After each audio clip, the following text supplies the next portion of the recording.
What is going on, everybody? Welcome to the show. Another Friday, another episode of Why Are We Bullish? We've got a killer panel today. All new guests, first time on the show. So yeah, very excited to have everybody on. We'll do some intros momentarily. In the meantime, though, let's, of course, this is live. Anything can happen. So I defer to my friend Bill here. We'll do it live. Okay. We'll do it live. Fuck it. Do it live. I'll write it and we'll do it live. And thing sucks.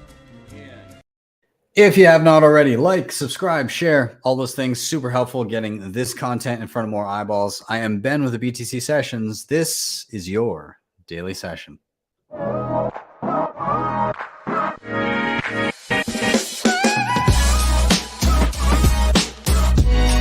Hodl the Bitcoin.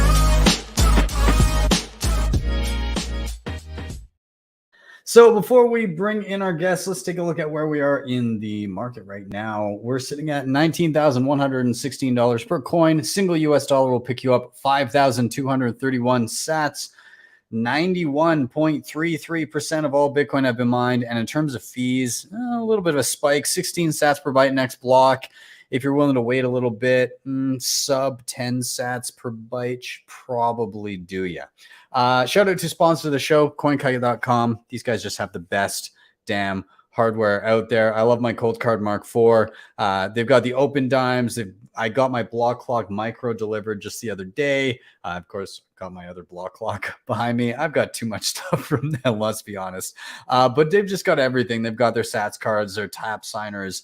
I've done videos on all of it. If you want to check them out, again, CoinKite.com, their store, you can use code BTC Sessions for 5% off everything there. Shakepay.com, if you're in Canada, easy way to be stacking sats. You can e-transfer in and out with no deposit or withdrawal fees. There's a thin spread. If you sign up with the link down below, they'll give you $10 for free after your first $100 purchase. You can also get the same deal if you refer other people using your link. They'll get $10 as well. You can shake your phone every single day for free sats. They've got a sats back Visa card. They have their Shakepay program. Just a million ways to learn to earn additional sats. So check them out. Link is down below. LEDN.io. You can use your Bitcoin for a ton of different services. These guys have been super useful for me whenever I have a bit of a cash flow crunch and I need my hands on dollars, but I don't want to sell my Bitcoin. I can deposit here, get a loan of dollars to my bank account, pay back those dollars. I get back the same amount of sats. They do have savings for Bitcoin and USDC with third-party quarterly audits in which you can actually verify your holdings were part of the audit. They've got their B2X offering, their Bitcoin-backed mortgages across Canada and soon in some select US states. All around, awesome stuff. Check them out, LEDN.io, or rather start.ledn.io/BTC Sessions. If you sign up, fund your account, they'll give you $10. Bitrefill.com. I live on Bitcoin. This helps a ton. I can pick up all my favorite gift cards with Bitcoin, both on-chain and via the Lightning Network. You're in sats back as you shop, more sats back with the referral program. You can top up your phone, Lightning channels. And if you're in the US, you can pay your bills with Bitcoin so you can get on that Bitcoin standard. So check them out as well. Link is below. And finally, if you're backing up any important Bitcoin wallet, get it in solid steel. Paper doesn't quite cut it for me. I don't want to have to worry about fire damage, water damage, all that crap. So BillFodl is typically how I'm backing up and getting my peace of mind with my seed phrases. So check them out, privacypros.io/BTC Sessions. With that, I'm going to stop rambling. I'm going to get everybody in here. So we got Tatum, Jacob, Shane. Gentlemen, welcome to the show. Very excited to have you all. I think a round of intros are in order. So I'll just toss it down the line and you can give me a quick, who are you and what do you do? Let's start with Tatum, man. Good to see you. I think you were pulling my leg when I was in New York and you said you were right there ready to hang out. That's yeah. I'm really sorry about that little backstory. Ben said, "Hey, who's in New York?" And I, for God knows why reason, said, "No way, I'm here." I wasn't. I am in Louisiana. And he tagged me. He's like, "Let's get a meetup." And I guess this is our meetup because it didn't happen in New York. But didn't make it up from Louisiana. That's okay though. Absolutely. But yeah, thanks for having me. My name's Tatum. I am a Bitcoiner, graduated with a degree in fiat and still chose Bitcoin. And have now made it into the mining industry.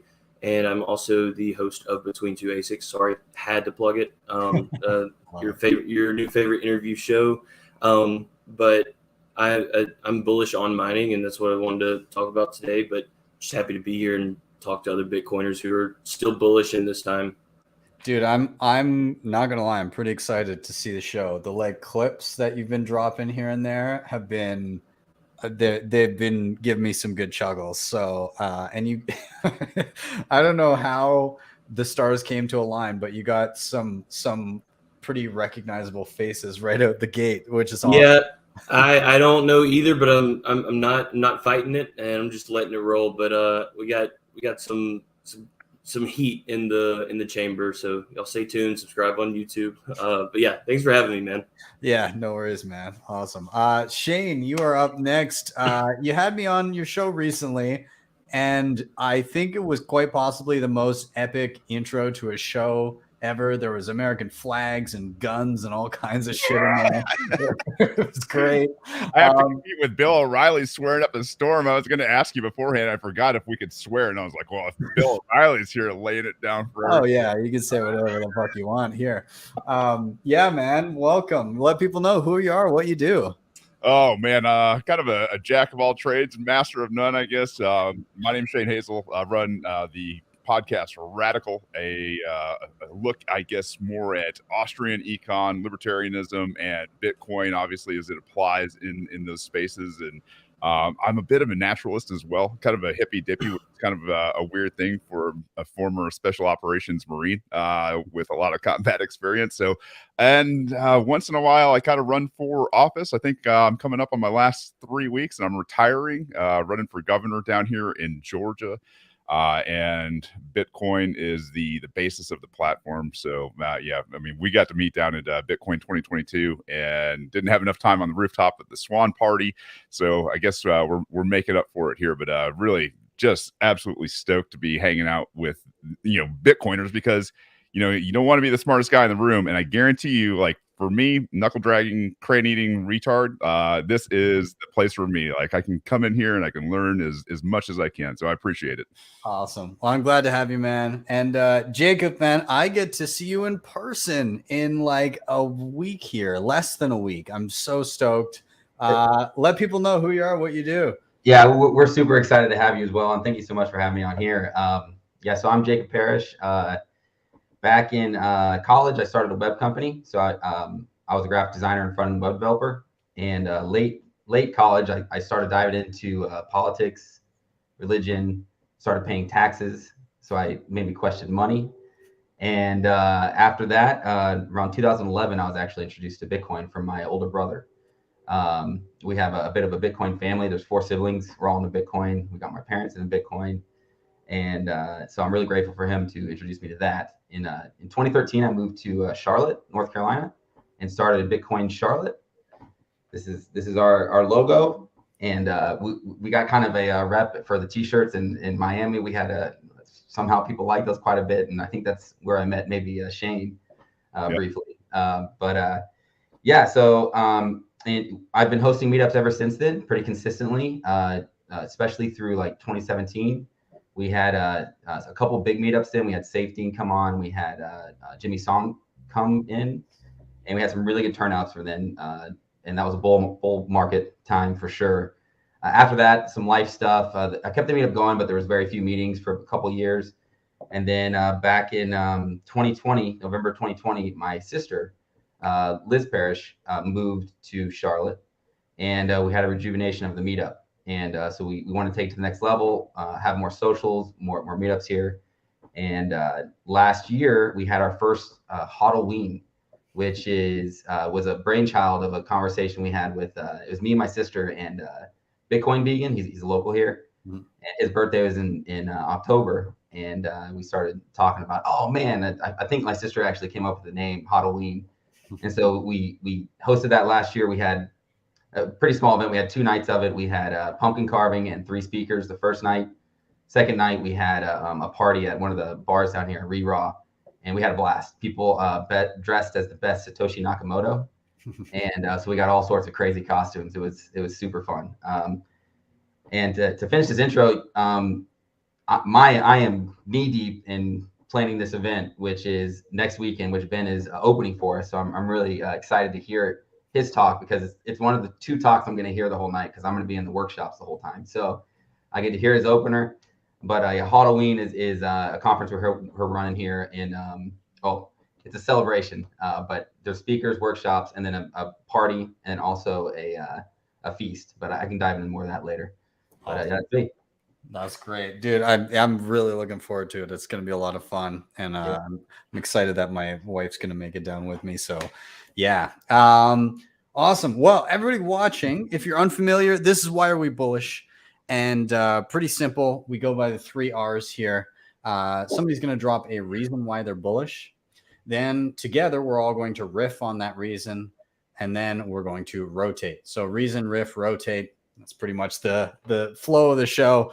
And I am going to get us started this week with my reason for being bullish. And so I do one-on-one sessions online from time to time. If somebody has come across some sort of tutorial and maybe, they need a little bit more hand holding than just watching, they want to be able to like interact and ask questions and troubleshoot on the fly, like as they're going, then they might like book me and sit down with an hour or for an hour with me and walk through something. So anyways, the session I was doing earlier, the guy had a Keystone wallet, and he was like, hey, I'm working from this, have a few questions, and then some other topics. But I figured, well, I better update my Keystone to like the latest firmware and everything. So I go online, I update it to, and they've added additional features and everything. And so then I was like, oh, maybe while I'm at it, I'll update some of my other hardware to the latest firmware. And so I go, and like I had already just updated my cold card like last week, but then they added additional like NFC functionality. So, now you can tap NFC on your cold card. So I got another update there. And then I was updating my Foundation Passport because they've updated, and now they have like special accounts for like post mix out of Whirlpool if you're doing CoinJoin, and a few other things there, and update for their multisig and all that.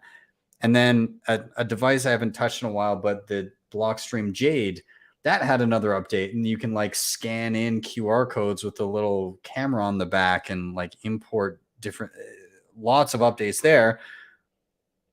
The Seed Signer also had all these updates. They're like, oh, now we've got it down to basically an instance where the firmware on this used to be like, a couple gigs or something like that. Now that it's like a few hundred megabytes, and it runs like a breeze.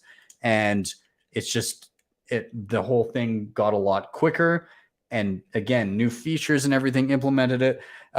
Anyways, without rambling too much, I'm very, very excited because of the amount of working and building that is happening, even in the midst of a bear market, which actually, to be honest, this is when most of it happens, right? But it's just literally everywhere I look, there's just continuous updates happening. On the same front, I'm updating all my stuff, and I'm taking a look at my node again for the first time in a while. And I hadn't looked at the interface in a while, but holy shit, like I just synced it and took a look, and there's so much additional stuff here. They have a full marketplace for apps, like App Store, kind of like Umbrel. Umbrel's got its app store where you can, download all these different apps, but, my node is following suit and saying, okay, you can add stuff, you can add additional apps. You can even, it looks like you can even add, like, I mean, look at this. There's so many different things you can add, and you can customize application versions. You can do all these different things with it, which just wasn't there the last time I interacted with it. And everything's coming so far so quickly. I'm just excited the fact that with all of this competition with all of these different, I just held up like 6 different hardware wallets, and those are just a few of the ones that I have, but they're all holding each other's feet to the fire, right? Like there's competition there to bring the most innovation and the most convenient way to interact, or the most secure way to interact with your Bitcoin. And it's causing them to continue to iterate and build even more secure environments, but also make the UI and UX better. And you're seeing the same thing with things like Umbrel, comes out the gate with this super easy to interact with interface for running a node and all these Bitcoin applications. And then all these other node applications are like, oh shit, we better make what we're doing a lot prettier and easier to use. And so you see these updates, like my node looks great now. You're seeing like Raspberry Blitz, which previously was all command line, now has a web UI like Umbrel and MyNode. And same thing with like Ronin Dojo. It used to be all like the command line interface, and now it's like, oh, we've got a nice looking actual way to interact with it that is, it looks and I've got to say, Ronin Dojo's the way that they look, and I'm going to pull it up here because it's so pretty. I have to show it. But Ronin Dojo looks beautiful. Like the aesthetic that they have of their node setup is pretty badass, I've got to say. But it's just, there's been so much innovation around all of this stuff that, again, like I've got, all these nodes running, and I'm constantly experimenting with all this stuff, that it really strikes me how much is being built and how many options people have.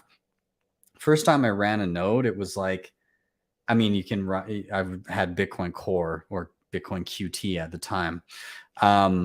But then in terms of like a physical box, I think it was called like the BitSeed or something like that. You had to like log in through your like system admin panel, like through your router or something. And like, I had no idea how to interact with it. And now it's like, oh, you can get something and plug it into your router and just type in umbrel.local and on your browser, and you're right there. So, I mean, this is a long rambly way of just saying everybody's working so hard to build so many incredible things, and we have so many options, in this kind of, again, like free market is building on itself and just presenting us with so many great options. And this is with, a fraction of the global population using Bitcoin. Imagine as it grows and more people use it, how much more innovation there's going to be around this stuff. It's going to be incredible. So anyways, that's my reason. And I'm going to kind of open it up to you guys. Either commentary on things that you've seen in regards to things that are being built and kind of the pace of innovation here, or even like, I don't know if you have any questions about any of the stuff I was talking about, but I'll open it up to anybody who wants to dive in. Yeah, I want to say that I share the same sentiment as far as like the building and stuff. As far as the hardware devices go, I can't speak too much of that because I don't use cold storage. Keep everything on exchange. Just kidding, guys. Gotcha. No, your videos actually were the reason that I wanted to get into the CoinKite, and you said that you had too much of their stuff. I can't stop shopping, but I mean, and also I got a Crypto Cloaks little sleeve for you. Pay me, act broke, stay rich. Sorry, I think my mom's watching, but like the building is very evident, and even one specifically, I look at Umbrel. I first built my node with Umbrel, I think in January, and I wasn't using it all too much because I didn't feel like I didn't have too many uses for it. And as time went on, I learned more about it and was like, okay, I do have some uses to this. Now it's like a daily driver because I just I had to look and see how many applications I have now that I actively like go through and play with. Is 24 from the Umbral store, because I just like, they have something for literally everything that's, you know, aiming to get as self-sovereign as you can. You know, they just launched fairly recently, like their whole media server lineup, the whole new section that I've been kind of playing around with. You can host a Plex server, and I mean, just like, bear market is the time to build, and you can see that the players who are building because I remember around this time last year, you know, we were getting close to the top, and everyone and their mother was launching a new coin and new NFT project, and this is going to have all this utility. And it's like, first of all, shut up. Second of all, like, where are they now? Like the same people who were dabbling in all these quick get rich quick schemes are now quiet, because that's all it was at the time. So it's the people who are still building right now who are actually making things, you know, move a little smoother. And I think that as time goes on, when we do start getting back on that climb, like you said, as it expands, there are so many people who are way qualified to build on Bitcoin in some level, and they just don't know it yet. And I think that there's going to be a natural accumulation of those people that's going to just snowball effect. And this snowball is growing really big. Seems like it's growing relatively slow, but that's just where the market goes. But I think it's just going to continue to snowball to where the growth is going to be, you know, quicker than we can even keep track of. Yeah. Yeah, it's pretty wild to see. And you're right, like all the I think what tends to happen is the people that are building in the bear markets, they obviously are there for the bull markets, they benefit from them. But the ones that seem to benefit the most during the bull markets are the kind of like shitcoiny, I'm gonna get rich, like flashy things that get thrown in there. And so it's like, it's very boom and bust for them, right? Mm-hmm. But the ones that are, you know, they're keeping their head down, they're building, they're working, those things stick around, right? Those things actually survive the bear markets. And so if you want to actually survive, you have to have something viable that isn't just like some pump and dump bullshit. It has to be useful and continuously useful through a bear market for people that stick around. And spoiler alert, Bitcoiners are the ones that stick around through the bear market. We're not, you're not really going to see a bunch of NFT jokers sticking around when they're, you know, $600,000 picture of like a pixelated art picture is now worth $10, even though they still can't sell it for $10, but it's technically got a price tag of that. You know, I think Bitcoin has kind of shifted us to the right mentality of like, you know, low time preference, you know, build for the long term, kind of ignore the volatility of people and their perception of what Bitcoin is valued at, and just build it for that longer term when it becomes obvious. So I don't know. Jacob, did you have anything that you wanted to throw in there? Yeah, I just wanted to say, I think it's great. All these devices, all the different nodes, keep building. We need more and more and more. I mean, if we're going to give this to the world, we need options. We need different ways to express ourselves. And I just think it's awesome. I didn't see the one on there, though, that is Embassy. Yeah, which is the only one I have. So, and so I've been very caught up with community and meetups and everything, but after all this, I really hope to dive into some of these and understand a lot more. But Embassy is one thing that I'm very excited about. They were at one of the conferences I went to recently, and they're able to they now allow developers to develop for their little app store, I guess. So, yeah, I just more. We need more. This is great. Like, and it's just happening so fast. I can't keep up at all. Like, there was a time in the past where I knew everything that was going on. It's just not even possible now. There's no way. I love it. Yeah. I do have an Embassy on the way. So that's going to be a video soon. By December, and this is, I guess, just a function of basically tailoring my everything I do around doing tutorials. By December, there will be 7 different nodes running on this shelf. Right now, there's 4. Right now, I've got a Raspberry Blitz, an Umbrel, Ronin Dojo, and my node all sitting there. The Start 9 is going to be Start 9 Embassy is going to be there, I don't know, in the next month or so.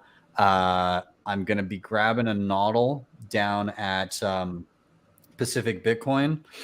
And then I've got this awesome like metal crypto cloaks. I can't remember the name of it. The Palace or something like that. Anyways, it's an awesome like node case.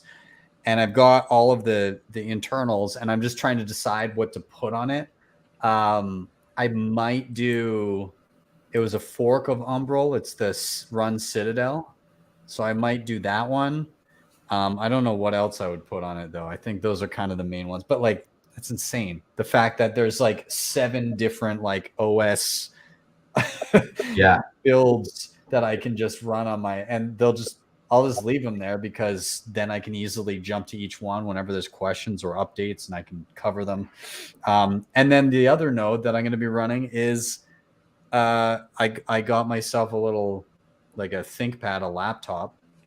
And I've got another thing, like a little Nook computer, like NUC, so I grabbed one of those. So I'm going to learn how to just like make up your own node on one of those and run it. So I think I fairly recently I tweeted about trying to do that on, like, run a node on like stuff that you have laying around. And I've actually been very curious about building a node out on a Nook, because I mean everything is kind of built out for Raspberry Pi convenience. But I mean I know you can fairly easily, but I'm gonna follow up with you on that, because that sounds exactly like what I wanted to do as well. Yeah,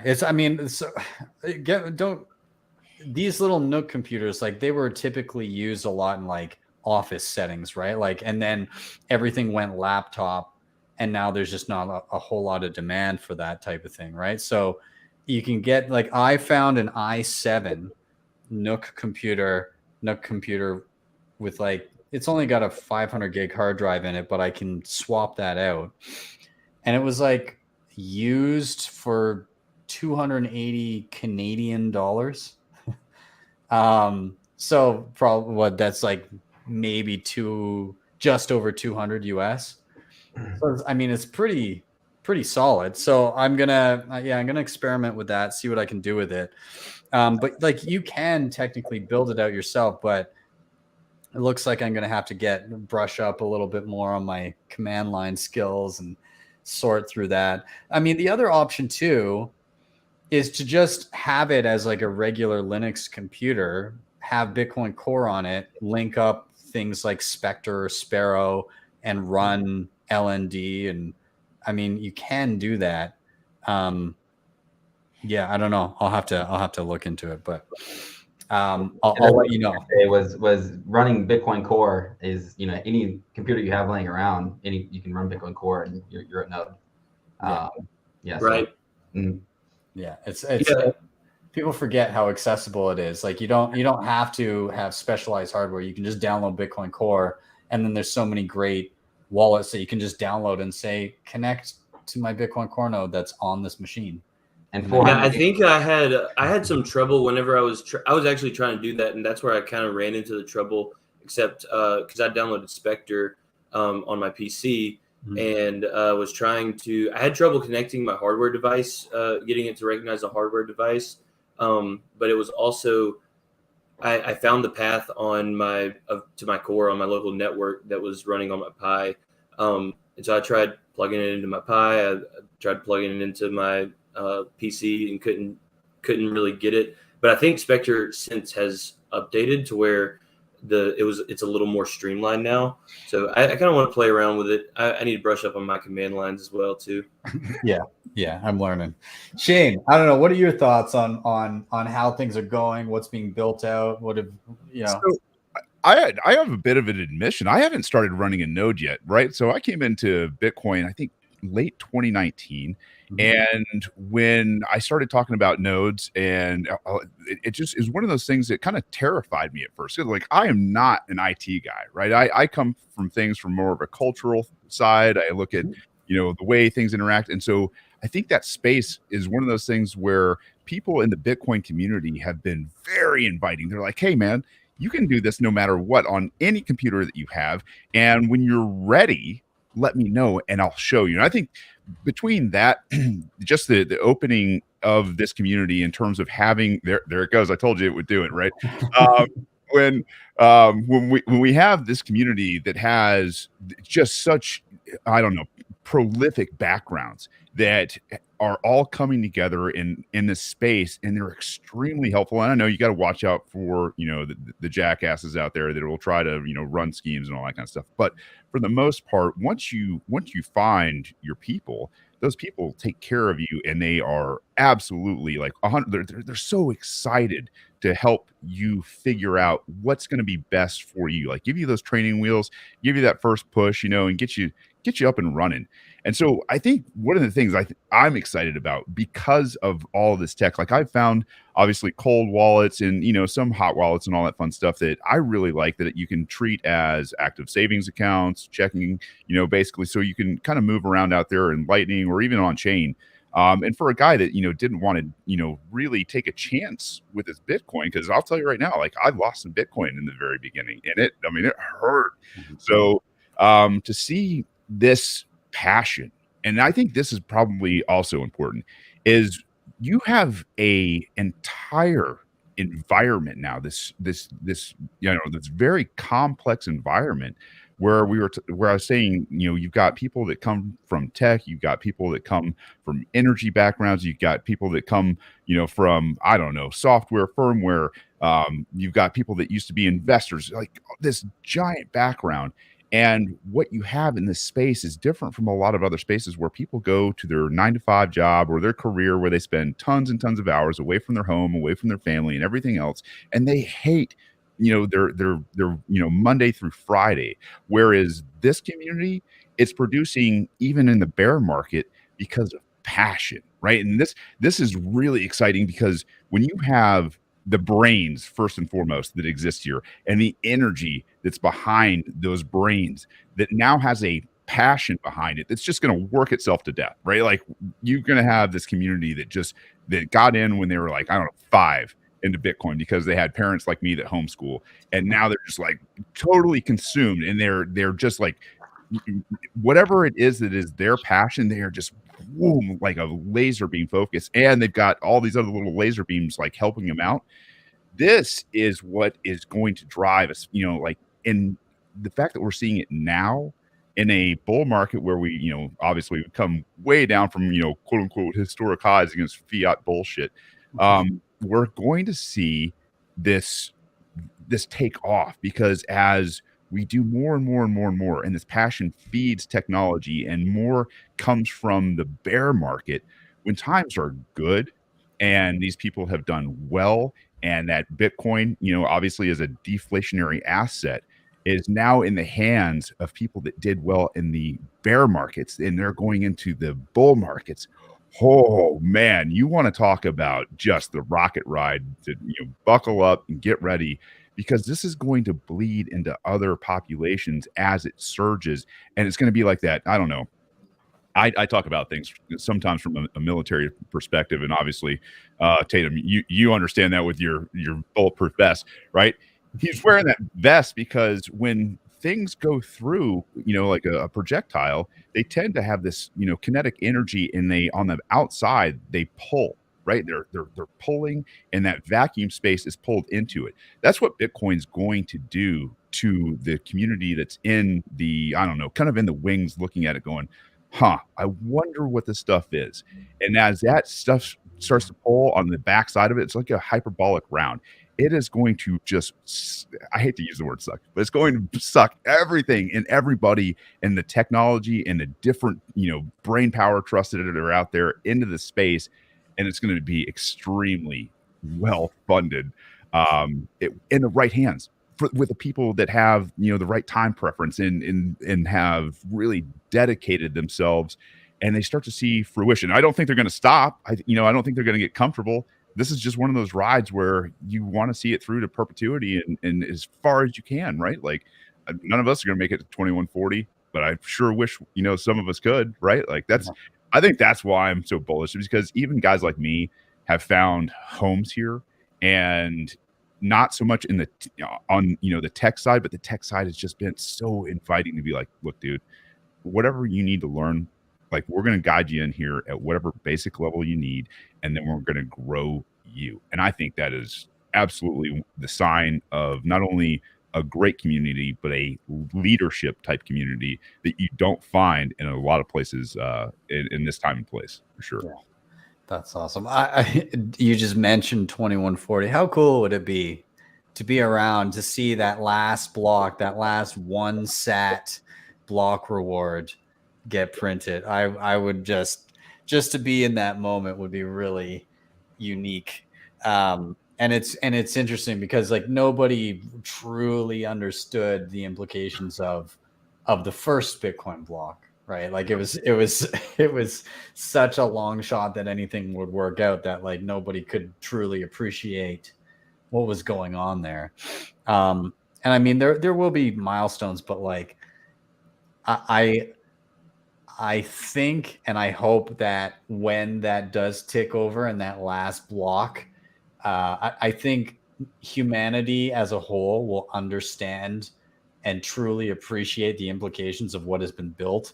And I see that last block reward, that last 1 sat block reward, as being like a celebration of human innovation and like a freeing from the fiat, I don't know, the shackles of fiat, and what it brought upon humanity, and the I guess dissolution of nihilism that it brought, the dissolution of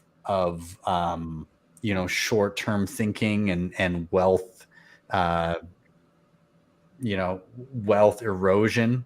I imagine being in that moment 120 years in the future, that it's going to be, while not having much implication in terms of economics at that point, because the block reward will be largely meaningless at that point, it'll still mark like a wow, 130 years to get to this point. Look at all that's changed since this thing was invented, and how little people understood it in that first decade, 2 decades.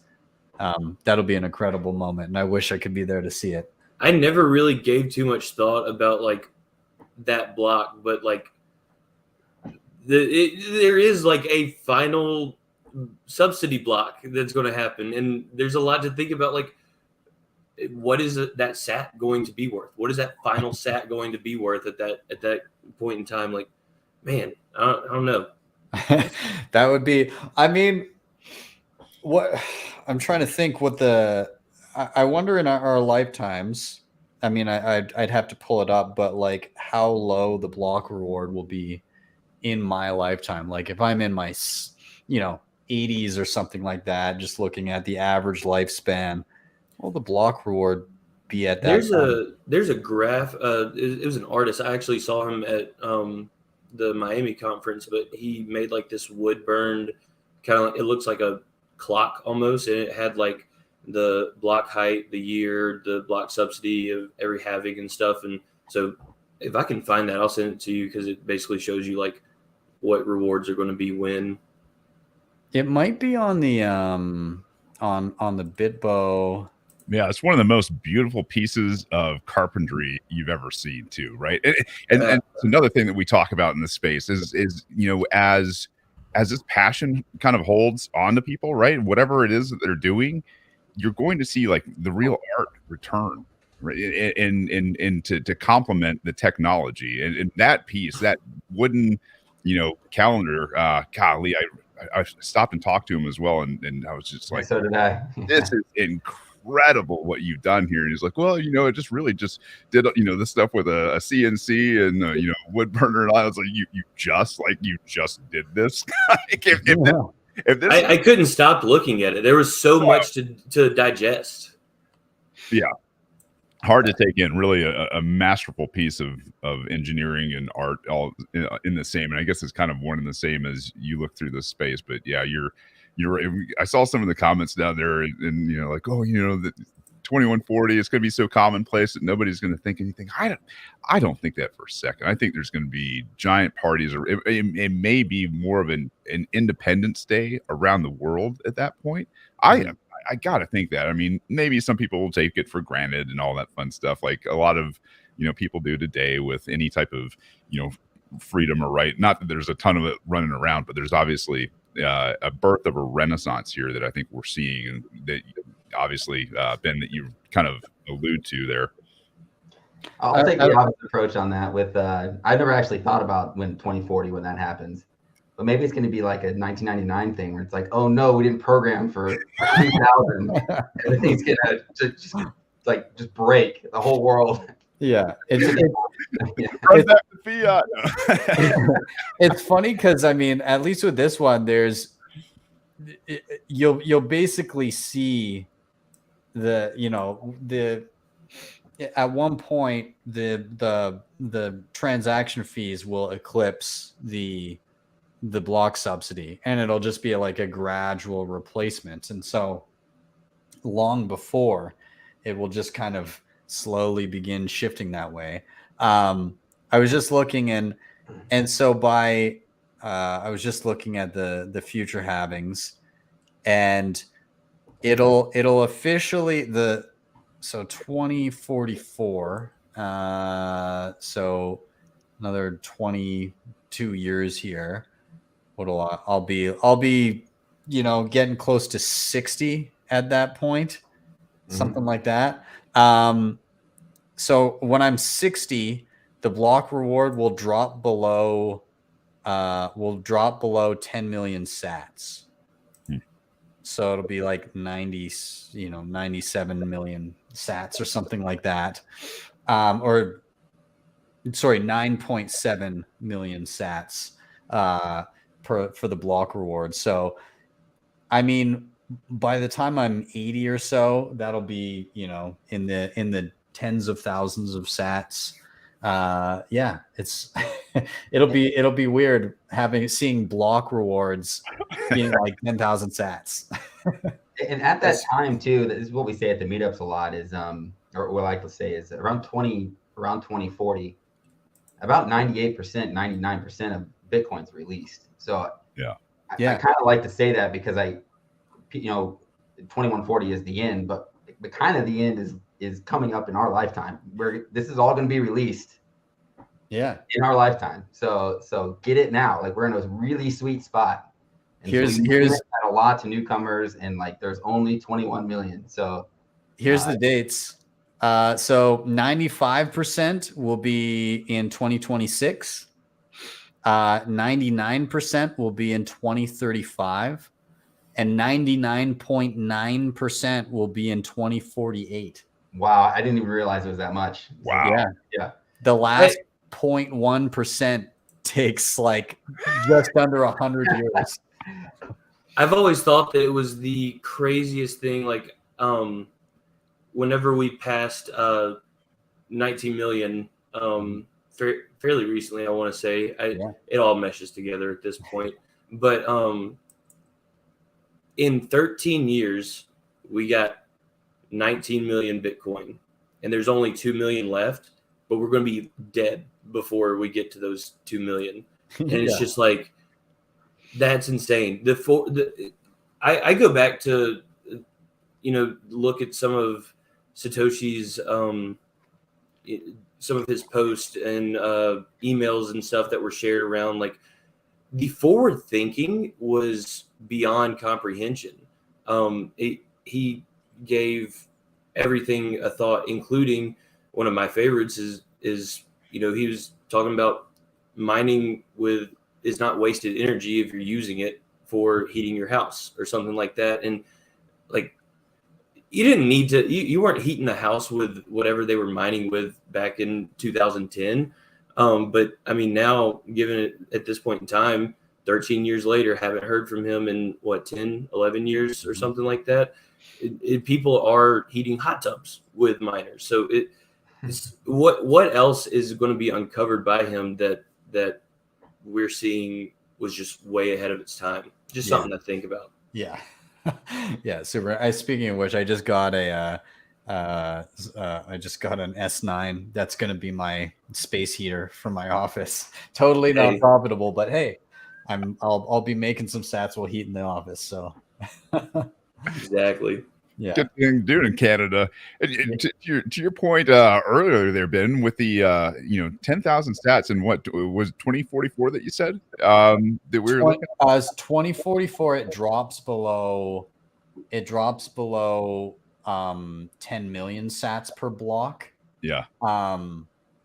And so I think it would be closer to, what would that be? I don't even know, but yeah, so it'll be like 9.7 million sats per block reward. It just makes you, I guess, even, I don't know, more low time preference, right? When you look at it that way and you start to go, oh my gosh, 2044 is not that far away. And maybe it is for some other people that are a lot younger in the space, but like 20 years, man, boom, just goes so fast. Yeah. You're looking at, 10 million sats and you're just like, well, man, today it might not seem like a ton, but I mean, we're talking in 20 years from now. I mean, 10 million sats and, oh man, you get stingy. You know what I mean? Don't keep 10 million sats. The block reward right now is 6.25 Bitcoin every 10 minutes. And look how much competition there is to get that. I'm imagining that the competition is probably going to go up between now and then, vying for 10 million sats. That's pretty wild. And so the purchasing power of 10 million sats by then is, it makes you rethink. I mean, if you're looking at, your CoinKite or Fold or, maybe even listening to like Fountain where you're just racking up sats, whether you're traveling, listening, whatever it is, it's just like, man, every one of those is going to count in a very near future. Yeah. Yeah. I think about that all the time. It's like, I love Fold. Tatum, use the Tatum turn up link if you want to get 5,000 free sats. But like sometimes I'll get just a terrible spin and just have bad luck, and I just got 200 sats on like $100 purchase. I'm just like pissed off. But then I'm like, I'm not trying to like sell this or anything. Like there's no telling what that 200 sats is going to be way on down the line. And then I've also, I've hit some lucky spins that are 50,000 sats, and it's just the amount. I think in total, I've just passed, I think 1.5 million sats since I've been using it. It's like, that's insanity of, depending on your time preferences. Mine is below the floor. Like I'm rich, and that's where my head's at. And it's just something really cool to think about over the course of your entire lifetime. All of your purchases that you will have ever made with that card, if you hold on to those sats, will likely in turn be free. Oh, you're going to essentially be getting paid if you look at it in the future to pay with that card. Yeah. Yeah, it's pretty wild. Okay, I feel like my topic took up a considerable amount of time here, so I apologize for that, but it was good. I didn't want to like derail the conversation. It felt pretty good. So but we're going to do a little rotation here, and Tatum, actually I'm going to go to you now, and I'm going to ask you why you are bullish. What's top of mind? What are you excited about this week? I am bullish on it. Whenever Ben was asking me about this, he was like, just pick a topic that you're bullish on. I'm like, well, crap, I got to pick one.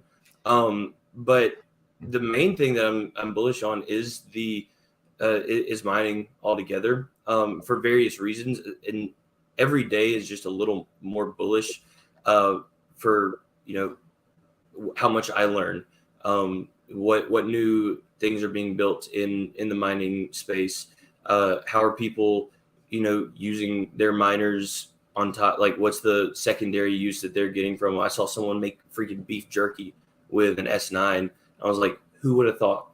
And it was fun things like that. And then like Crypto Cloaks is consistently coming out with like new shrouds and stuff to fit different models, to include PSUs. And I'm just like uber bullish on it, especially now because the ASIC market is dynamic with the price of Bitcoin, obviously. Whenever Bitcoin was at $65,000, people were wanting to get the top of the line miners at the time for, they were S19J Pros, about 100 terahash were going for around 10,000, something around there. And those same ones are about 2,000, or I'd say roughly around like $2,500 to $3,000 today. And the big thing that you have to do, the catalyst to understanding mining is looking at it from your personal goals and your personal viewpoints, and not letting other people tell you like, oh, don't get that because of this. Don't get that ASIC because of this. Don't run that firmware. Like, what do you want? A lot of people who got these miners at the top and spent bukudos of money where they're essentially, relatively speaking, worthless now than what they bought them at, bought them as money printers. And I mean, look, no one really got into mining not thinking that it was just money printing, because up that ramp, it really was like you were profiting really well.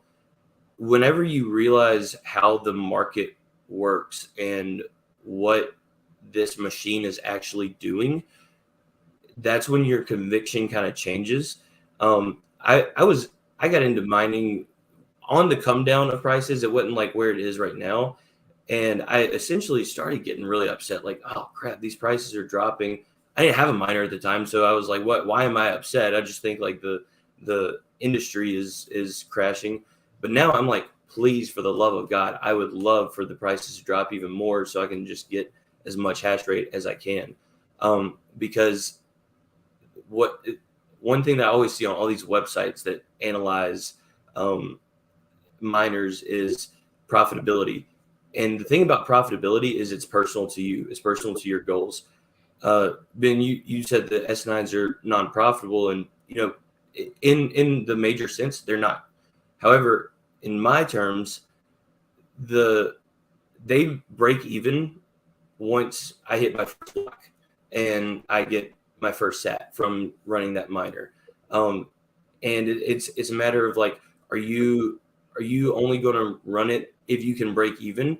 Or are you going to stack this generational wealth depending on your time preference and your power costs, given they're not just through the absolute roof, but where some S9s on Brainspool, every block that they hit around like 700 sats, something like that. That's nothing. But in a period of time, that's going to be a ton. And you're also running it for the option of KYC free Bitcoin. It's also just a faucet. You have Fold and other Bitcoin rewards programs, Fountain, that you have to do something to get that reward. With a miner, I mean, you are doing something considering proof of work, but it's something that you can plug in and essentially in a pretty light sense, you just leave sit and it's just a faucet dripping into a wallet. And I think that is the biggest thing that makes me bullish about it, is how it's changed my conviction altogether.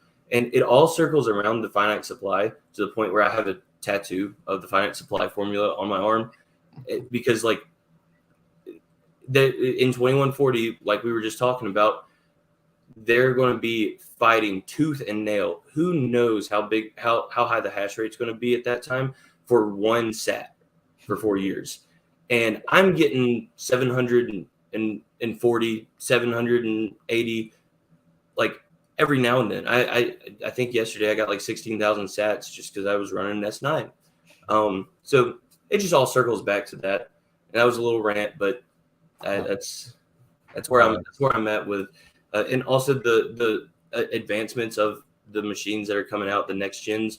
I mean, 100. I was freaking out whenever the XPs were announced. The Antminer XPs were announced for 140 terahash. I was like, oh crap, this is a huge jump. Like, this is going to be crazy. The Hydro models that WhatsMiner is releasing, like 250 terahash. And that's exciting. I want one really bad, but it's I can't find like a exact price because they're obviously very bulk order right now. And I think they just released like a couple months ago, but I think it's floating around like $15,000. Holy Yeah. It's crazy though, because I was looking earlier at near the beginning of the year at miners, just starting to dabble around. But yeah, like even not even near the beginning of the year, like in March or something. And the S19s were like 10 grand.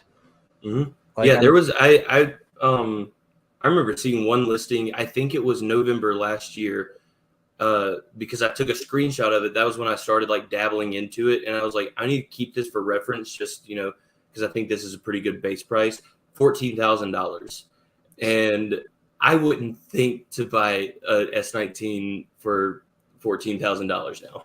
Yeah. So, and then like I'm looking even just. Okay, so I'm just looking at the Kaboomerang's Telegram right now. I just got a notification too. Yeah, and so, but I'm looking at like some of these and like those same like S19J Pros, like 100 terahash. Some of them are like used, good condition, like $2 grand. $2 grand for an S19, for 100 terahash, like. And again, I was looking at those. They were up near 10, like this year, at 6 months ago. It's amazing how quick it changes. Yeah, it's wild. But the crazy thing is, like watching everything this past year, it was really interesting. The dynamic that happened when everything got shut down, and all of a sudden, everybody thought the S9s were near the end of their life cycle, and then they had this second wind, and all of a sudden S9s were profitable again. But would that have been the case if everything didn't shut down? Do you think? It, never really thought about it because I mean, whenever the China ban happened, that was before I was kind of into mining. But I never really thought about that. But I don't think the hash rate recovered extremely fast.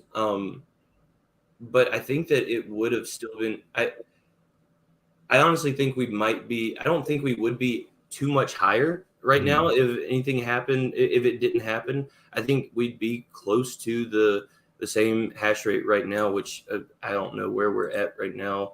I think we're floating around like 220 exahash. Is that right? Let me. I'm looking at Bitbo and it says 276. Oh yeah, because obviously that's why we got a 13% difficulty adjustment. Yeah.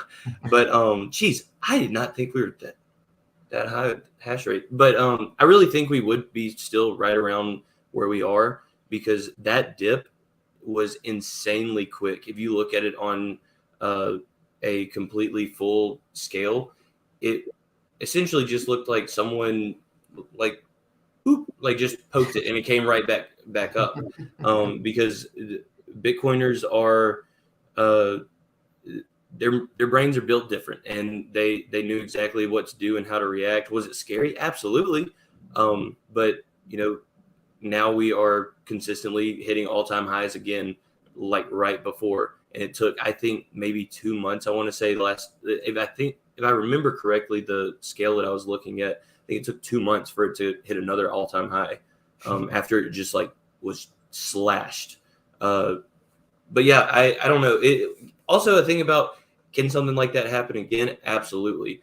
Will the impact be larger? Absolutely. Because at the time, I think the kind of average hash rate per machine was maybe around like we were kind of skirting the 100 terahash kind of consumer market.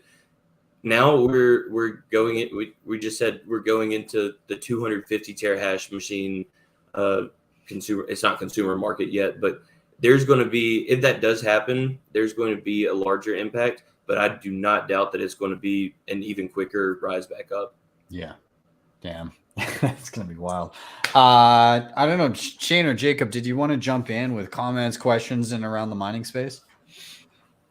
Yeah, I can say something real quick. I just I don't follow mining very closely at all. My brother actually mines in near Charleston, South Carolina, and me and him were able to do a private tour when we were in Texas of a massive immersion cooling. And I'm with these people a lot within the meetups talking about things, and it's, even for me, it's very surreal to go, oh, this internet magic money is now like, this is it, like, and it's massive, like tubs and tubs of these the top miners in the world just lined up, football fields long, and it's very real. So anyone that's hearing this that is not into Bitcoin yet, or think that's just like kind of in the cloud, or that this isn't connected to the real world, it very much is. And I know it's kind of a tangent a little bit, but man, it's exciting to see stuff like that, and how much money is being put into it. And when we were talking to the guy there, the people he was trying to get parts from, he couldn't even get. They didn't understand why he would ask for so many things. He said, "This is for Bitcoin, but why are you doing this?" He had massive orders of all these, the cooling systems and the pipes that they're running in this thing, and it's just like, it's just really surreal, especially when you've been around for a while. It's like, oh my gosh, there is massive buildings out here, just server farms just for this network. And it's that's not bullish. I don't know what is. Yeah, the one thing to speak on what you said about how, like, if you don't think it's real, like it is. The coolest thing to me, it was almost kind of scary. Terahash is like the common term when you're talking about hash rate now, except when you get into global hash rate using exahash, but like per machine, terahash. When you break down how many hashes a terahash is, and then how many hashes an exahash is, and put all the zeros out there, you realize just how freaking many miners are going between these XPs that are just like churning out 140 terahash a second, down to some people who are still running USB miners just for fun, just in case. I mean, it's all completely random, where they're doing a couple gigahash. But drawing out the entire numbers of that scale will blow your mind. And if you don't know, if you go to mimble.space/mining, I think back in April they released their mining dashboard, and it's one of the best sources of just like general information about the mining industry, the different pools, hash rate, difficulty. Yeah, there you go. And they just have so much good information to help you visualize mining as a whole. Mm-hmm. Yeah, it's got the hash rate here at 282 exahash. Yeah, and to your point on that number, right? If we're looking at a scale, we're not obviously not looking linear. We're looking at this exponential climb when you talk about the difference in your rate of hash, right? And so if you're, there's a great chart out there somewhere where it talks about like time in seconds versus millions, billions, and trillions. And if you're in the millions, you're talking about 13 years. If you're looking, I think is it billion? No, I'm sorry, a couple months, 3 months or something like that in millions of seconds. And then in billions of seconds, you're all the way up to 13 years. And at trillions of seconds, you're already up over 30 years. And so if you start to look at that in terms of the amount of hash rate, the amount of power and what's being done in those calculations, I mean, it's absurd. I think to your point earlier too, Jacob, and Ben, is when you guys were talking about, as we came into 2020 and things kind of got nuts, right? I think a lot of people in the space knew that this was an economic meltdown that was starting to happen after Brexit in late 2019. And COVID was kind of, this on top of it excuse to kind of keep people home and all that kind of stuff. I'm not saying it wasn't bad and terrible and killed a lot of people. Like, I'm not saying that, but at the same time, when you start to understand that this Keynesian cycle, it was inevitable. Like when we see what fiat does to the world and how it's going to die, we're going to continue to see these absolute madmen go out of their way to do terrible things to disrupt the economy, to disrupt our lives. And so, wink, wink, nudge, nudge to everybody that's out there. This is going to continue to happen. I mean, we've got some crazy brinksmanship that's going on in Europe, some in the South Pacific. We've got, new silicone factory, chip factories and stuff like that coming online here in the United States over the next couple of years. But this turmoil, if you think you're going to get rid of, some of your old, processing power, maybe think again, because some of that stuff might come in real handy here in the very near future as this thing continues, as the fiat system continues to come unglued, because I don't think these guys are done with their games. And if you've got a stockpile of, this material laying around for people that are like you guys coming in and getting very, very convicted in Bitcoin, you've got another way to make some more sats. And I think that's the lesson out of 2020, 2021 is, the supply chain and the fiat games aren't over. And that means that anybody that's holding hardware that can do some hash, you got a mountain of sats sitting there just waiting to be sold. Oh yeah, absolutely. And does anybody want to throw in any more comments in and around the mine? I'm just gonna kind of go on a tangent a little bit here. I'm very excited because I've got a WhatsMiner M30 Plus and a black box coming. So Steve Barber lives not far from me, like 10 minutes away.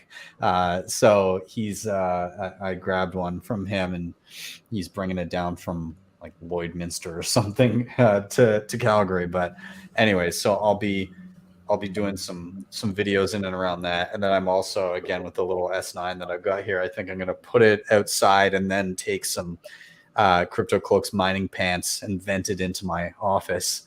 So I actually have I got a shroud that it's not ducted right now, but I've been working on getting like I want to do an attachment for my window just to put some ducts from the tube into and put like a little vent on it, because I mean it's a singular S9. It's not gonna be big crazy operation just to get the heat out. But then, oh wait, I'm cold now. Let me just take that hose back in and heat. Yeah, exactly. If I feel like I'll be that much warmer when I realize my heat is being generated by hashing on the Bitcoin network. It'll just make me warm and toasty and happy. Oh wait, you're still a little cold. Go get some more miners. Hey, look, more hash rate, more heat. Yeah, exactly. Awesome. All right, well, let's do a rotation here. We're gonna toss it down to Shane, and dude, I'll just ask you, why are you bullish? What's on your mind? So I like I said, I like to look at a lot of cultural things, economic things, and the way the world works. And a while back, Elon Musk had been talking about the world's population decreasing being a giant problem for humanity, right? Like this is a giant problem, because the less brains, the less passion you have working on things like Bitcoin to help, really free the world and do some major things.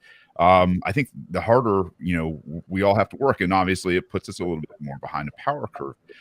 This past week, I think it was Jimmy Song that came out with a really great article where this idea has invaded and come into the Bitcoin space now, where he talks about the depopulation rate. And what I like to take from that in terms of perspective is a lot of also anti-fragility. And I say this because when this space is, changing faster and leading the world into a better culture, it's leading the world into a better understanding of time preference, which obviously just trickles down whatever they're doing.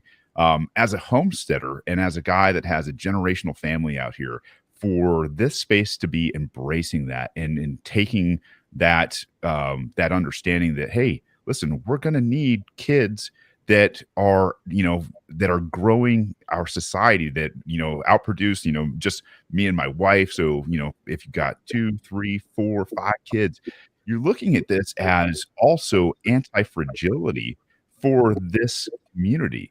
If this community is reproducing faster than a lot of the other communities, and this is now a value, what you're talking about is making a very hard, a very resilient, a very independent type of people. And it's not that you are all consolidated in one place, right? Obviously there's some great things going on in El Salvador. Obviously Charlotte's got their share up there.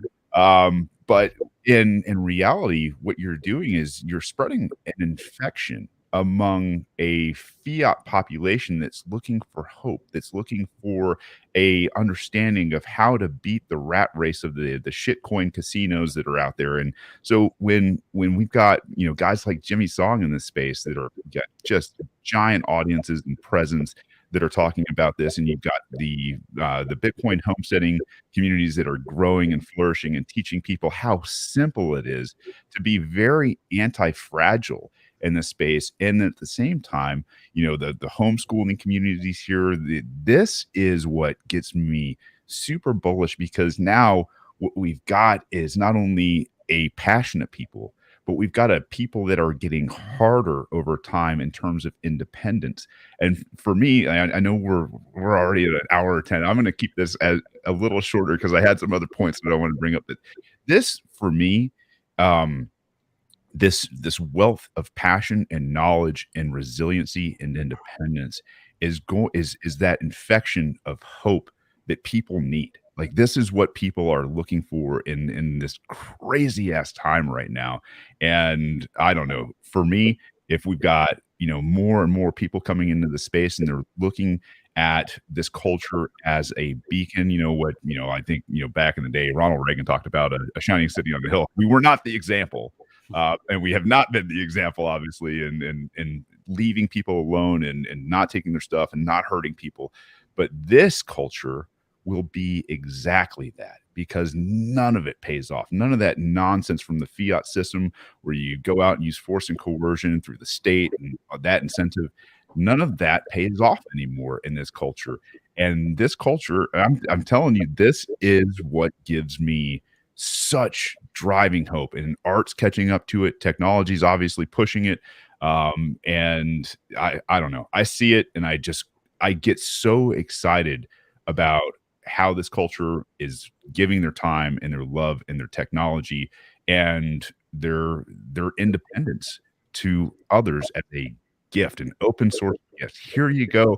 We'll even wrap it up in a hug when we see it, these conventions, whether it's Halloween or PB or whatever it's going to be. But that's to me, I mean, obviously, that's kind of where my heart is at, and why I'm super, super bullish on where Bitcoin is going, especially when we've been, I don't know, hovering around that 20,000, 19,000 mark for as long as we have. Like, this is amazing. Yeah. I like your point in and around the depopulation, because that kind of ties in with the fiat mentality, right? Like, when you could have a family and you could have a single breadwinner that goes out and works, and somebody at home like raising the children, and like you weren't as worried about affording a home or a vehicle and being able to pay for a large family. Then that was kind of the norm. There's lots of people like my parents' age or grandparents' age where they were one of many siblings. Yeah. And now families are a lot smaller because people are looking, oh Jesus, I can't even afford a house. I can't afford, both people have to be working full time just to afford living, let alone having a kid, and then they need to pay to put that kid in daycare. And like, it's just, the fiat system causes this fiat mentality, which causes this fiat depopulation, which further exacerbates fiat land. Like, that's it's just this self-fulfilling prophecy. It keeps on snowballing, and then you get into a system where, oh, like the fruits of your labor are stored in a mechanism that actually stores it, like in terms of the percentage of that monetary base remains constant over time. It's not being diluted. Yes, there's volatility around what the world at large that doesn't understand Bitcoin values Bitcoin at, but you have a static percentage of the entire monetary base based on the contractual agreement you've had with an individual, giving your goods or services to them in exchange for that Bitcoin. And that, as it kind of extrapolates out, will then all of a sudden, hey, I've got X percent in this mechanism of storing my fruits and labor. All of a sudden, things are priced more appropriately in that people aren't looking for places to store their wealth, thus driving up the costs of homes and other assets. So it's more easy to obtain those things. And then you can more accurately or more easily have, maybe one person doesn't need to work and you can have a single breadwinner yet again. Maybe all of a sudden it's not so scary to have 5 children because it's, you can afford it, because the value you're giving to society is not siphoned away from you.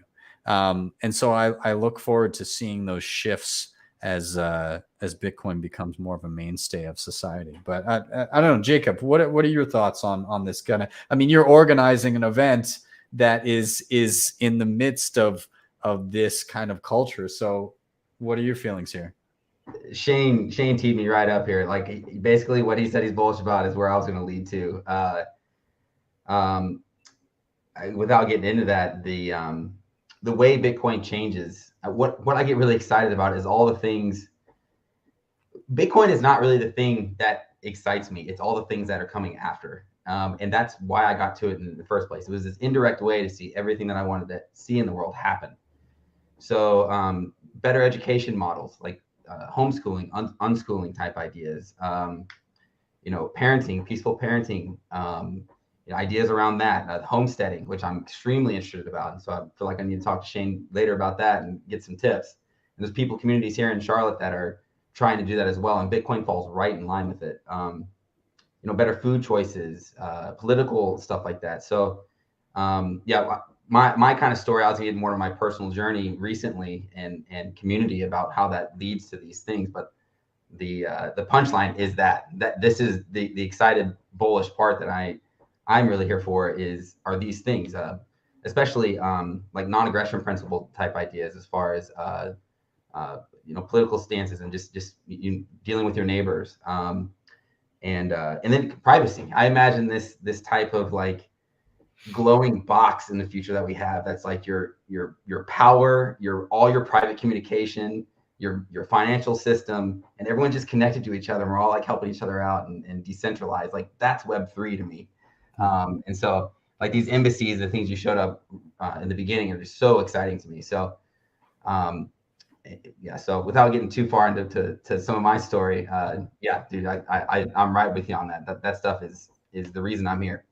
Awesome. I'll jump to Tatum here, ask him his thoughts, and then maybe we'll dive into. Oh yeah, I don't want to take up too much time, but I mean, that is something that I've been very recently, actually. I've realized how much my reason for Bitcoin, like why Bitcoin, has changed since I got into it. I got into it because number go up, awesome, and now I'm utilizing it to look at where I'm at on a privacy level. I've been playing around with a bunch of different, it's kind of scary once you learn. how much surveillance is on you via whatever it may be, even just like your Twitter account even.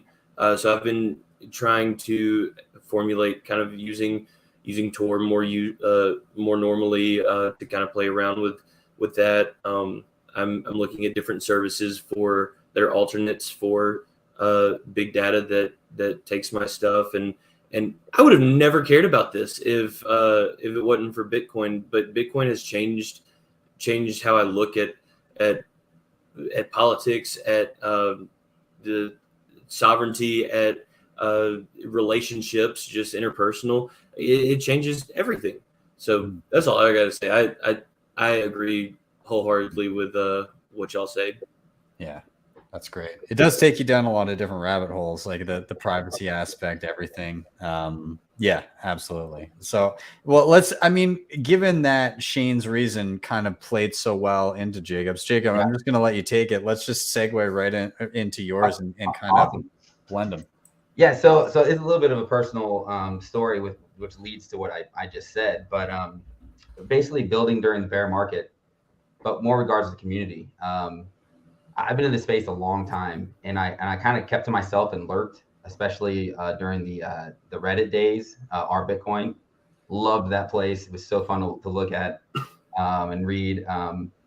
And I basically was that guy in my like soccer team and my close social circles that was just bringing this up all the time. But beyond that, I never really got involved. I built some stuff with my web company regarding Bitcoin, and I talked a lot with my social circles. But other than that, I didn't really get involved until 2021, and I decided to go to a conference.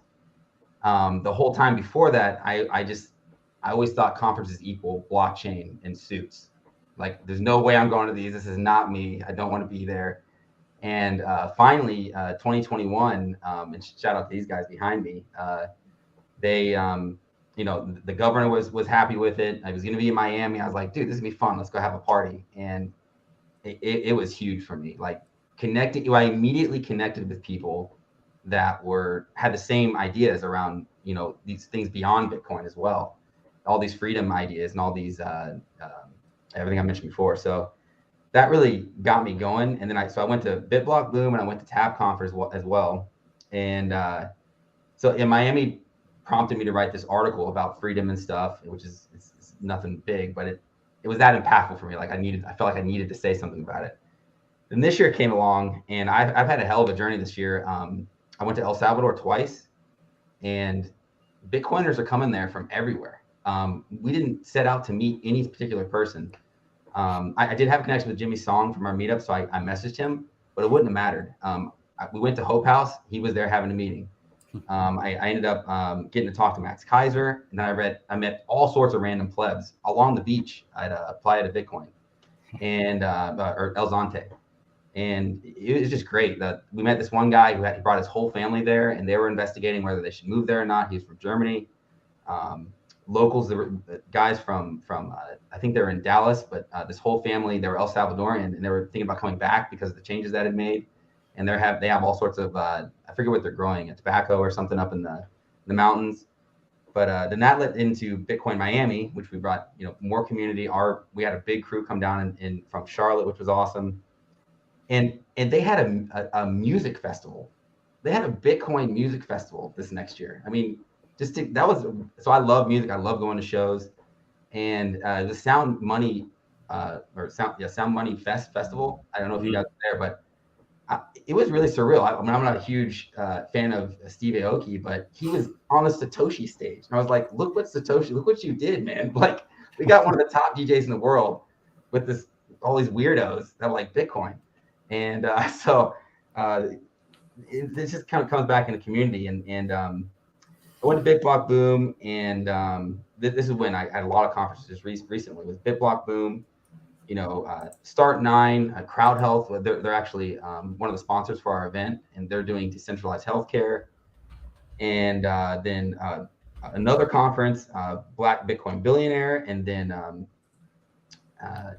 the one that I want to lead or end with here is the Nashville Grassroots, which brought all the organizers from all over the nation to one spot.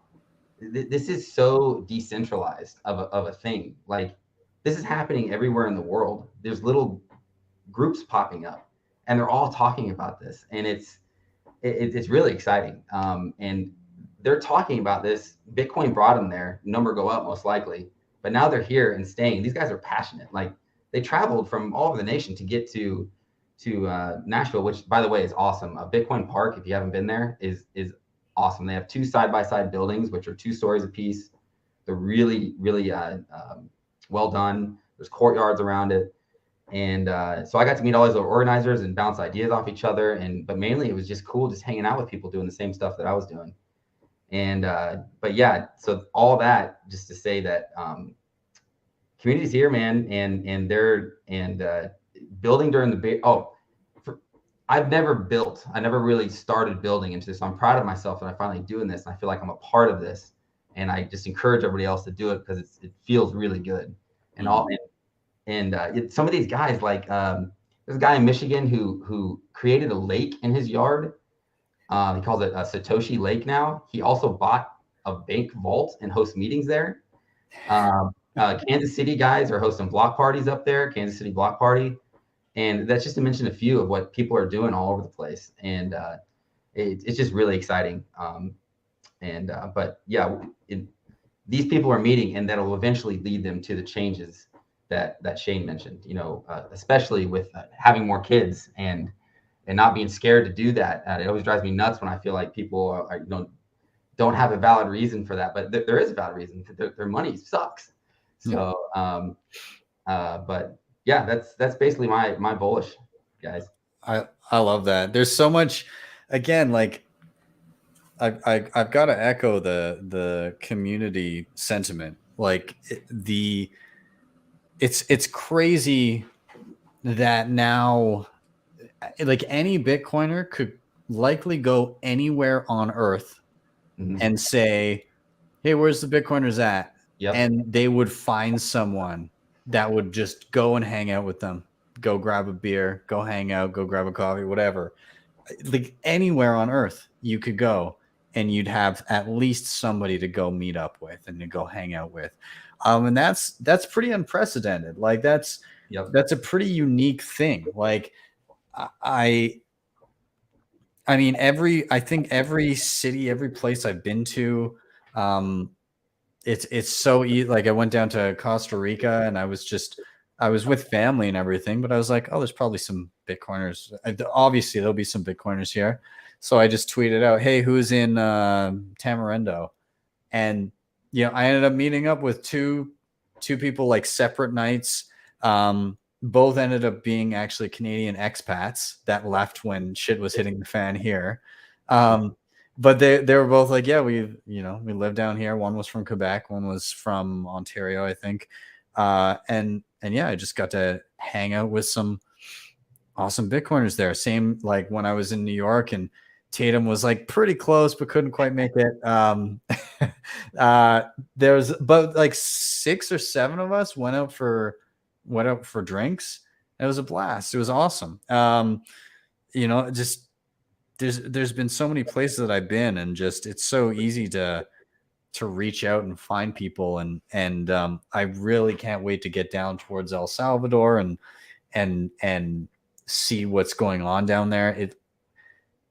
That one is going to be an interesting one. I think I feel like I don't really know what to expect, even though I've seen a good amount of, I'm in this location, or I've seen videos and stuff like that, but you don't really experience it until you're actually there. So I'm very curious about getting to El Salvador. That's one of my bucket list items for 2023.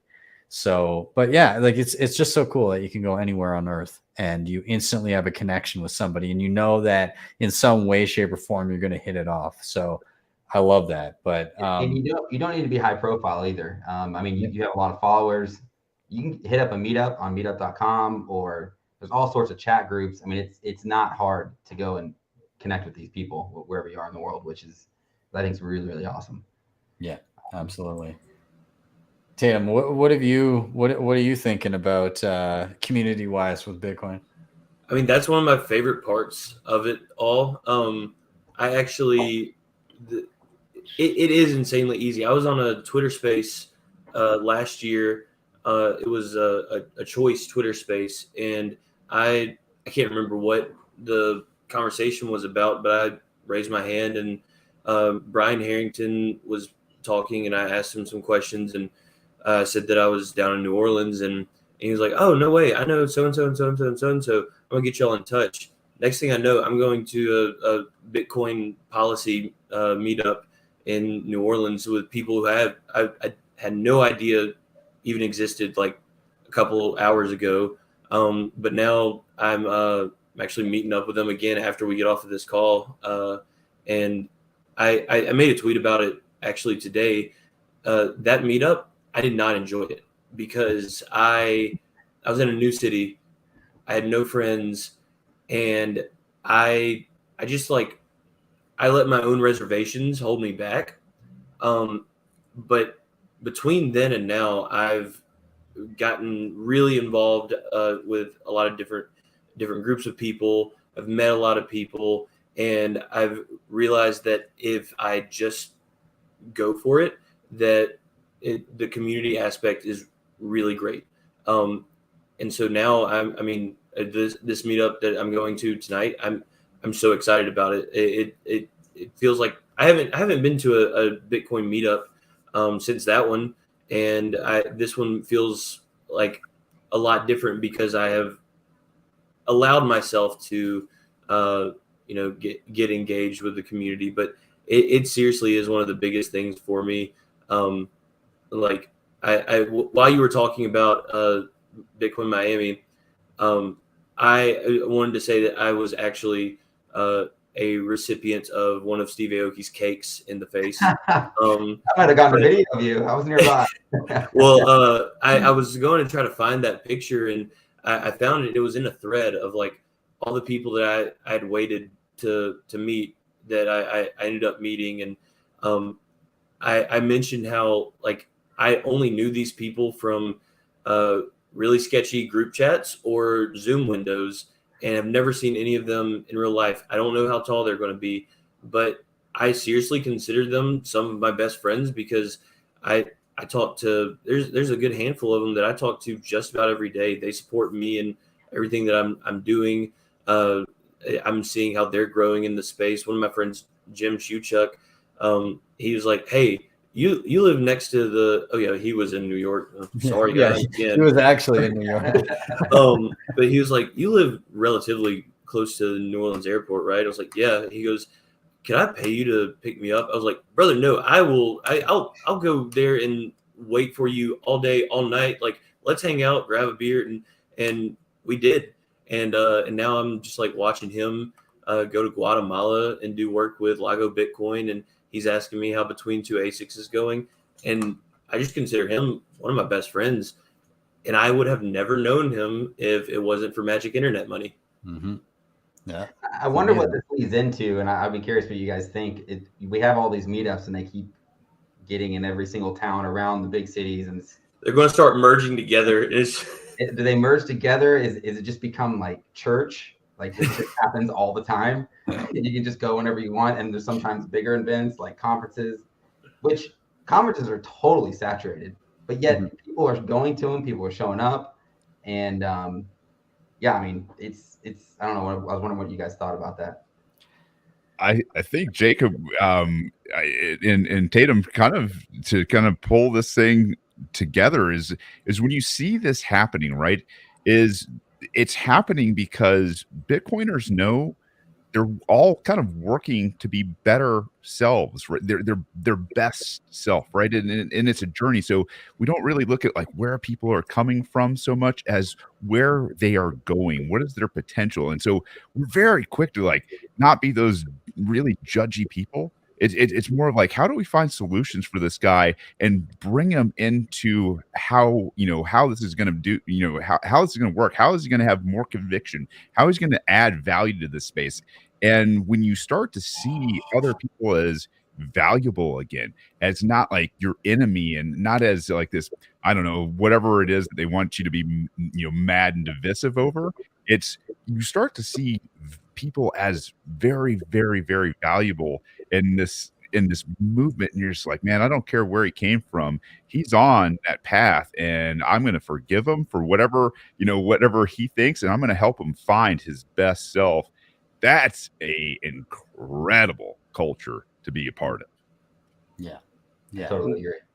There's so many different people. Like, I've seen people on just about every end of the political spectrum, different races, religions, like, but at the end of the day, they're Bitcoiners, and Bitcoiners are Bitcoiners, and they're fighting for the same reason. Like, Bitcoin is valuable to different people for different reasons. Maybe it's access to actual hard assets that can be used.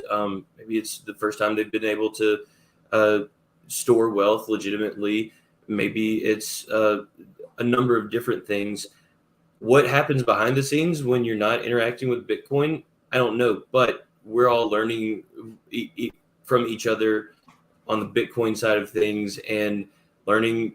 You're right. We're just not judgmental as far as I've seen. Never mind. I don't want to. But I mean, like, the people who are actually willing to talk and listen, like, it's insane. It's almost like you just have that immediate. It's like a fraternity. Like, oh, you're a Bitcoiner. I'm a Bitcoiner. What's up? And then it's like, now let's get to know each other because we kind of have that link and we're on the same team. Yeah. Yeah. Very easy to have conversation. Like, you end up in a conversation with a Bitcoiner and instantly there's going to be some sort of, and it's not always necessarily Bitcoin related specifically. You kind of hit each other's vibe right away, and it's very easy to converse. I love that about hanging out with Bitcoiners. I think it's awesome. So yeah, I'm looking forward to next week. That's going to be a lot of fun coming down to Charlotte. I've never been to Charlotte, but I hear there's some awesome people down there. So that's going to be a lot of fun. And Anders and Pubby are going to be down. Guy Swan and his brother are going to be down. You guys might make me make the trip up. I literally was about to say, like, I might go join you all and bring 2 ASICs along. Yeah, I didn't talk about it much. I don't know how much time we have, but we've got a lot of stuff planned. So very briefly, the Cattleman's Feast is the first night. That's going to be different cuts of meat. I think served buffet style, and that's paired with the Beef Initiative, which goes back to Shane's point, which is food intelligence, and Bitcoiners are thinking about questioning everything now because the money was so wrong. What else could be wrong? And so that's what that night's about. It's gonna be a good time. I think we're gonna have Texas Slim speak for a little bit, but other than that, it's just gonna be some food and some good vibes. The next day we have BTC Sessions Ben kicking us off at the McCall Center. It's a church, so we have an upstairs and a downstairs area, and I'm gonna probably call it the Coin at the Dungeon down there. We're gonna do the workshops, but that's gonna be for the meat of the day. And then we have a good little break there, and then we put a lot of energy into this party. The party is advertised towards Bitcoiners, and there's a whole separate campaign which is advertised just to Charlotte. And that we did not mention Bitcoin just to Charlotte. We're just trying to just Trojan horse them, just get them in. They're gonna get there and be like, "What the fuck?" So we'll see how this goes. We've never attempted this. Things are looking pretty good right now. I think it's gonna be a really good time. But we have a lot of stuff lined up there. It's gonna be quality. We have Yo Mama's Big Fat Booty Band, which is based out of Asheville, which is nearby. They're a long-established band. It's gonna be funky music. We have 2 DJs surrounding them. Speakeasy, photo booth room, a fortune teller, and hidden Satoshis we're putting around. It's one of our sponsors helped us with that.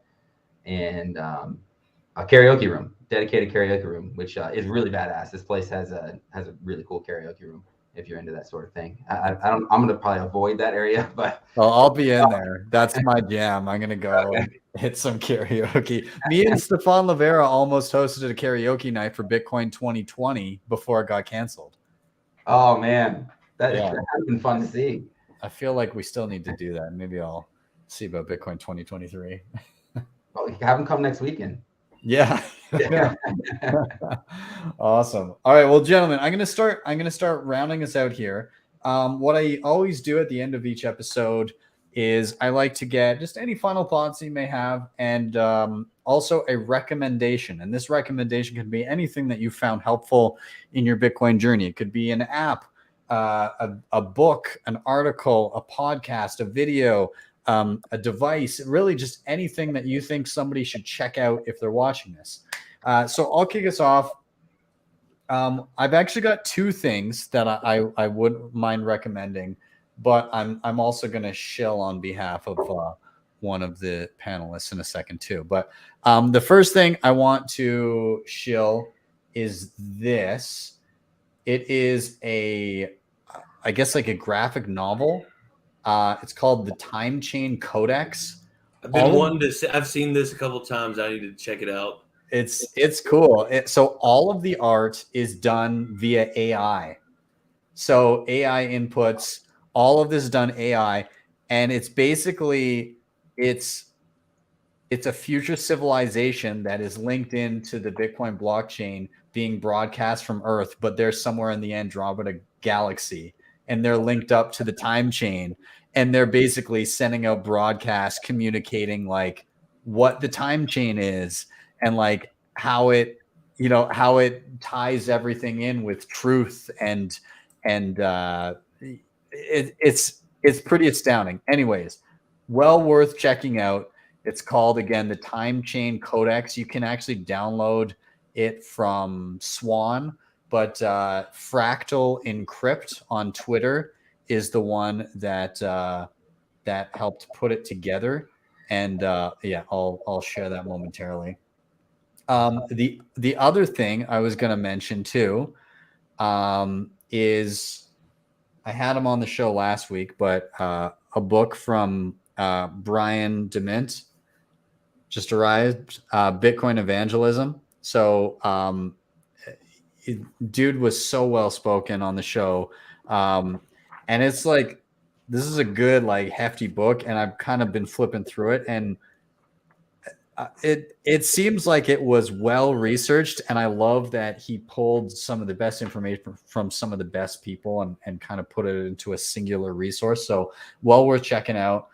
And then the last thing, sorry, I kind of have a few things I wanted to show, but the last thing I wanted to shill here is the chat may not be familiar with Tatum based on the vest comments.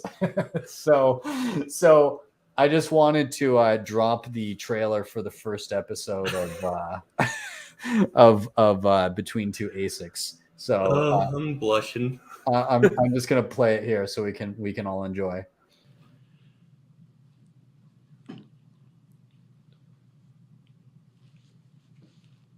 Why did you agree to this?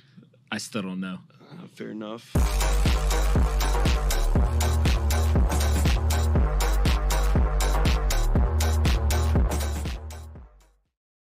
I'm so looking forward to that. Oh man, yeah. You check it out if you want. I'm excited for it as well. Thank you for the shill. Yeah, no worries. I think this kind of content is needed. Absolutely. I'm looking forward to it. I'll toss it to you then. Any final thoughts that you have? Anything that you'd like to recommend that you think will be useful or cool for people to check out? Take it away. Yeah. I kind of going off of my topic of mining. Just go to mempool.space and explore the whole entire site. Like, they have the mining dashboard. It has so many useful visualizations of the mining industry globally.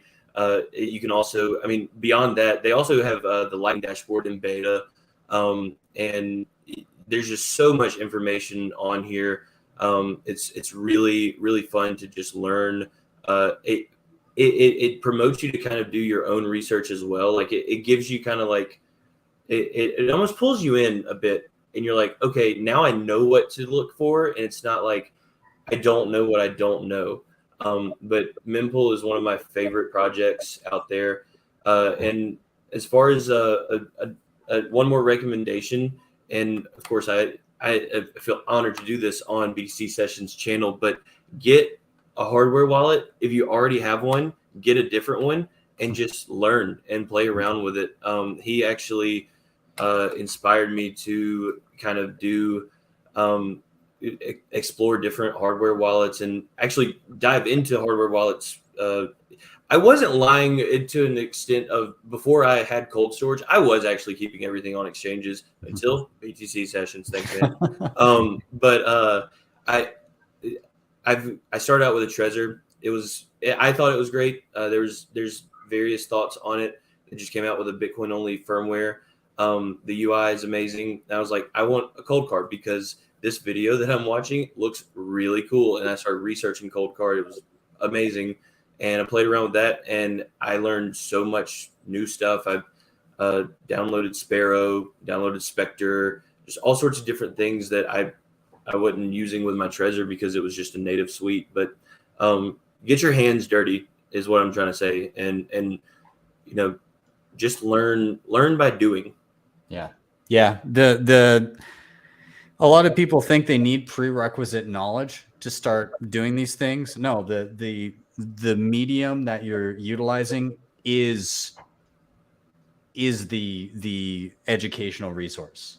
Like actually doing it is how you get educated. So just dive in, ask questions. When you screw up, well, you're learning, you're actively learning what you're doing. So yeah, great recommendation. I'll toss it to Shane. Dude, any final thoughts and recommendations from you? Recommendations. I'm going to stick with the hippy dippy stuff a little bit. The open-mindedness of you know, our people is pretty easy to I don't know, kind of understand. But I think there's a lot of people in the population out there that really doesn't get it. There's a great book out there. It is The Immortality Key, and it has to do a lot with psychedelics and psilocybin, very specifically towards the end. And it's one of those things where if people are closed-minded and they can have just an entry, just the right of, right person, right time, right shaman, like all this kind of stuff, you start to open people's minds in a more gravitational towards this concept of love, of forgiveness, of this very right now, very present type of situation, and your creativity it'll blossom. With that being said, then as your mind is opening, for those people that are trying to understand what world you're living in, I'll tell you what, Self-Ladin Amos, he had the Bitcoin standard first, but I think the best part of that was the fact that it introduced a lot of people to the fiat standard, which kind of gave them a much better understanding of what it's doing to our culture, what it's done to our food, what it's done to our health, what it's done to our religion, our societies, all these other things that have been decayed. And once you start to see that door opening, I think you can start to make adjustments. And so I think it's all about opening people's minds. It helped me open my mind considerably, considering that, and do a lot of healing. And then I think, lastly, I'll say my next chapter is it's a PTSD chapter, and it's called Brave, and it has to deal with exactly that. It's going to be trying to heal not just veterans, but a lot of people out here in the mountains of North Georgia, where we're going to do a lot of things around all of this and try to be an example to this community. So that's what I would recommend. And I appreciate Ben, Jacob, and Tatum. Thank you guys for hanging out, man. What a great opportunity just to make some new friends and, I don't know, share all this kind of stuff with just an outstanding group of people. Thank you. Awesome. Love it, man. And again, that book was The Immortality Key. Is it Brian C. Muraski? Yep. Muraski. Okay. Awesome. Yeah. I'm going to have to grab that and take a little dabble in it. Yeah.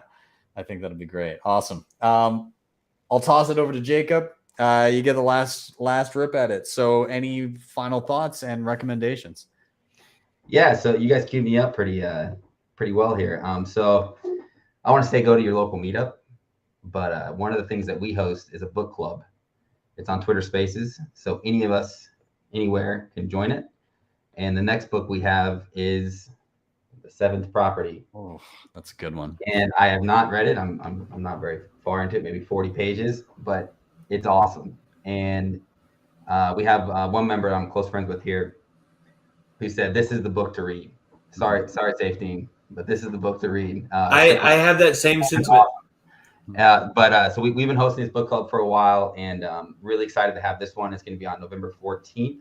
I think we're going to do it at 6. We've been doing 6 p.m., but I think we're going to do 6:30 p.m. I think we'll get a little more people on Monday, on November 14th. We've been doing these this year in an attempt to hold us accountable to read all the Bitcoin books we have on our shelves. So it's been going really well. I'm really excited about it. And so Seventh Property, November 14th. Join your local meetup. If it's not ours, go somewhere else. I love that. Speaking of that book, Eric Yakes is the guy who wrote it. He randomly at Bitcoin 2021, he came up to me and he was like, "Yo, man, I wrote a book. I just released it, but anyways, I'd love if you gave it a read." And so I was like, "Sure, what's it called?" I like bought it on Amazon like this as he was talking to me, and I gave it a read, and like he hadn't really. Like not many people had looked at it yet. It was brand new. He was just kind of hadn't even like made a name for himself yet, but holy crap, what a read. Like it dives equally deep into like history of money kind of stuff, but then I find it goes even deeper into like the situation we're in right now with how our fiat legacy system is structured, and then it goes deeper into the technicals of Bitcoin than like the Bitcoin Standard did. It's just, I feel like it's like the Bitcoin Standard is very accessible for a lot of people. The Seventh Property, I think I'd say equally accessible. Maybe some of the technical stuff might be a little bit more difficult, but like it is fully fleshed out. It's like a good extensive read, and I don't know. I can't say enough good things about it. So yeah, it doesn't seem to have any fluff on it, and the first 20 pages I thought were amazing. Like they show you in a graph, this is what we have, and they break it down, and this is what it is. And I've gotten into the history part next, but I mean I got another 200 pages to read, but so far it's awesome. Yeah, Eric's such a cool dude. Yeah, he's great. I love him. Yeah, awesome. Well, gentlemen, I'm gonna wrap it up here.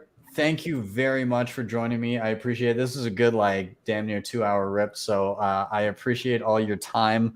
Everybody that's watching, all of their Twitter handles are linked down below. So give them a follow, and then you can find everything that they're doing through that. And yeah, I'll leave it there. Guys, again, thank you so much. And you're welcome back anytime. Thank you, Ben. Thanks, Ben. Thanks, Ben. Cheers, guys. I'll see you soon. Awesome. And everybody watching, thank you guys so much for being here and being part of the show and keeping those comments coming. I really appreciate it. Go check out everything these guys are doing because it's all awesome. Definitely worth following all of them on Twitter and following up with all that stuff. What else do I have to tell you? Well, of course, like, subscribe, share. All those things really help getting this in front of more eyeballs. You can, of course, also hit up the previously mentioned sponsors, CoinKite, Shakepay, LEDN, Bitrefill, BillFodl. They're all down here. I said I was going to be in Charlotte coming up next week, so hopefully I'll see some of you guys there. But I'm also going to be in LA for Pacific Bitcoin in November, and I am running a workshop there. So I'm going to do a cold card deep dive. It's 4 hours. 4 hours of cold card goodness. So we're not just covering the basics of like setting it up and doing transactions. No, we're going to dive into some of the features there. So like if you want to have like a good in-depth knowledge of your cold card and what it can truly do, this is for you. So be sure to check it out. They're on the website, btcsessions.ca. You'll see an events page and you can check it out and grab tickets there. I'm only doing 15 spots for this because I want time to actually address every single question and go one-on-one with people. So yeah, feel free to check that out. And finally, if you really enjoyed the show, you can always drop me a Bitcoin tip on my Strike page, strike.me/BTC sessions. Type in any amount you want, hit the tip button. You'll see a Lightning invoice, or if you tap to the right, a regular Bitcoin QR code. With that, I'm out. Have yourselves a wonderful day or evening, and I will see you guys next time for your daily session.